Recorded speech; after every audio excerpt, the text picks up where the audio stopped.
사회적 거리두기로 경제적 손실이 큰 자영업자와 고용 취약 계층을 위한 피해 지원 대책이 발표됐습니다. 9조 원 이상의 예산을 580만 명에게 지원할 계획인데요. 김수현 기자가 자세히 전해드립니다.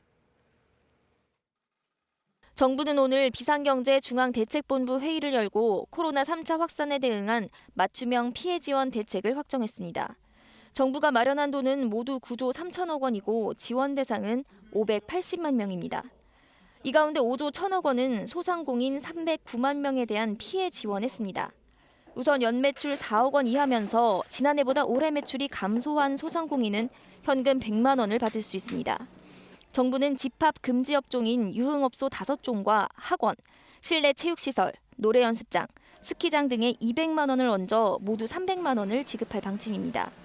겨울 스포츠 시설에 딸린 소규모 부대업체, 그러니까 음식점과 편의점, 스포츠 용품점은 집합 금지 업종으로 분류해 역시 300만 원을 지급하기로 했습니다.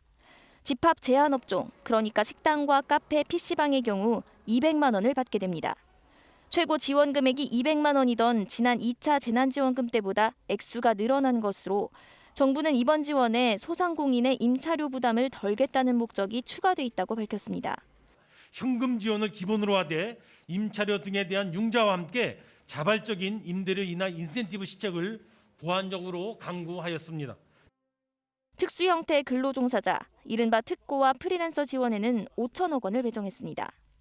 이미 정부 지원을 받은 적이 있다면 별도 심사 없이 50만 원을 주고 첫 신청을 하는 사람에 대해서는 100만 원을 지급하기로 했습니다.